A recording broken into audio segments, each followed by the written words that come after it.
When we talk of nature, we often see elephants, gorillas, lions, giant trees, the super animals. Here is what we miss: the tiny creatures that keep them together: butterflies, grasshoppers, and the ants. Now, these small creatures are at risk, and most of us don't even know yet. So what happens when we ignore the tiny creatures?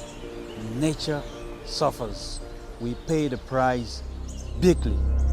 Minute after minute, the Earth's core is weakening. When wildfires, droughts, and floods come, they sweep everything on their back, hurting the tiny creatures more. It hurts. It really hurts the environment, our planet. But pain can spark action. This is how pain changed everything for me.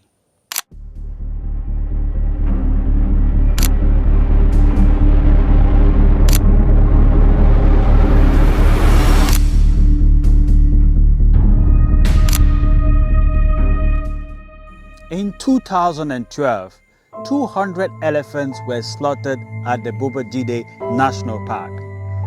That pain stayed with me, so I took to a blog to share my outrage and passion for the protection of nature. The Winged Rights is the blog, my first step into environmental advocacy. I started small, but I wanted my voice to be heard globally. So I took my writings beyond my country, beyond the African continent, and went global.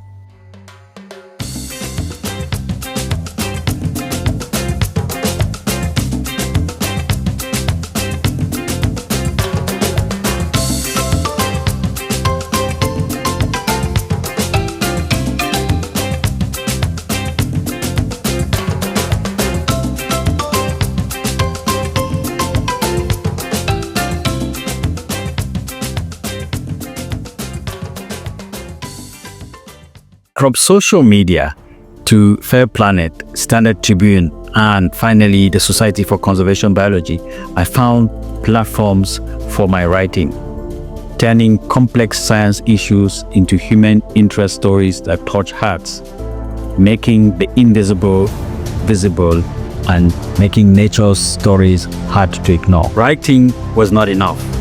Even though I won a lot of awards writing journalistic content, I wanted real change. So that meant getting into action with people. So I teamed up with communities, helping farmers, running workshops, and sharing stories. We built skills together and made nature stronger and life better. Change starts with people, but roots come from ground up. So let's talk land. Land is life. Without tenure rights, people and nature struggle. So I joined projects that protect land rights, helping communities to protect their natural reserves as well as the lands that they live on. Local issues are important, but sometimes the solutions are found miles and miles away from the locality where the problem generated. So in my career, I've teamed up with people from across the world, Europe, Asia, America, Latin America, to find solutions to common problems to the local man. So I am back in my roots, working for the Forest Stewardship Council, fighting for nature, telling stories of the wild, and ensuring that people can understand that living with nature is important. So every blog, every article, every write-up is a push for a greener tomorrow, a tomorrow in harmony with nature. From the biggest elephant to the tiniest insect, every life matters on Earth. Our job is to protect their habitats, telling their stories, and ensuring that we live in harmony in nature, because nature's treasures are for everyone and forever.